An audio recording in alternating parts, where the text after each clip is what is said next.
अस्सलाम वालेकुम नाज़रीन, ड्रामा सीरियल तकदीर के नेक्स्ट एपिसोड में आप देखेंगे आखिरकार असद का सारा शक यकीन में बदल जाता है जब वो एक बार फिर से रूमी और साद को एक साथ देखता है। वो तो गया था रूमी के लिए बर्थडे गिफ्ट लेने, मगर आज तो ये सब देखकर उसकी बर्दाश्त की हद भी खत्म हो जाती है।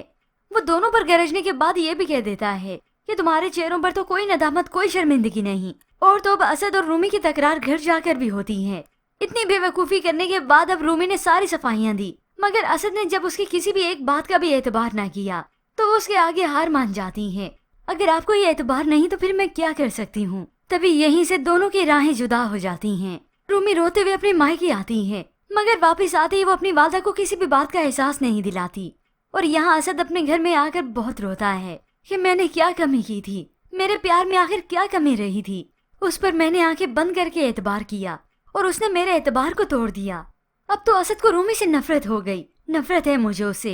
अब कुछ देर बीती थी कि साद यहाँ पे आ जाता है ताकि असद को समझा सकूं, उसे अपनी सफाई पेश कर सकूं कि जैसा वो सोच रहा है ऐसा हरगिज नहीं।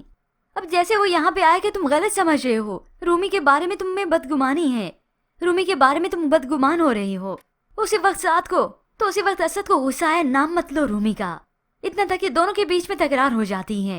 असद तो साद के गिरबान पकड़ने पे भी आ जाता है। अब तो पूरे घर को खबर हो जाती है कि बात क्या है।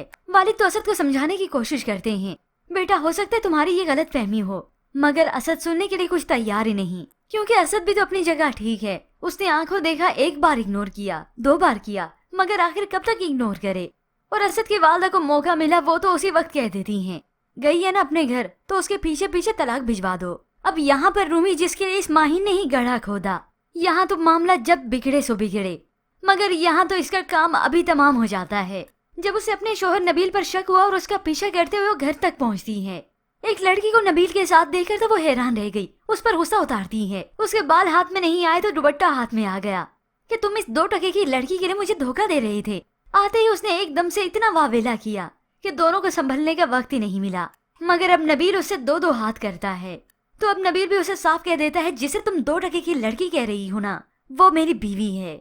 ये सुनकर तो अब इस माहीन के 14 तबक रोशन हो गए कि है ये मैं क्या समझ रही थी, क्या हो गया, ये इसकी बीवी है, इसने मुझसे छुप के शादी भी कर ली। तो अब माहीन क्या कर सकेगी, कुछ भी नहीं। होप्स व्यूअर्स, अब आने वाली एक साथ में एक एक करके इस माहीन की हरकतों से पर्दाफाश होगा, तो अभी से अच्छे से मालूम होगा कि बुरा करने का अंजाम बुरा ही होता है। होप्स व्यूअर्स, यहाँ पर अब माहीन की हरकत तो खुले सो खुले, मगर अब जोनी को मंजर आम पे आ जाना चाहिए।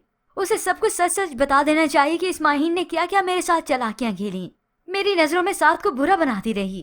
खैर, इस ड्रामे को व्यूअर्स ड्रैग करने के लिए तो जूनी किसी और के चुंगल में आ चुकी है। रिश्ता तो उसने दोस्ती का जोड़ा है, मगर असल में वो उसी की जड़ें काट रही है।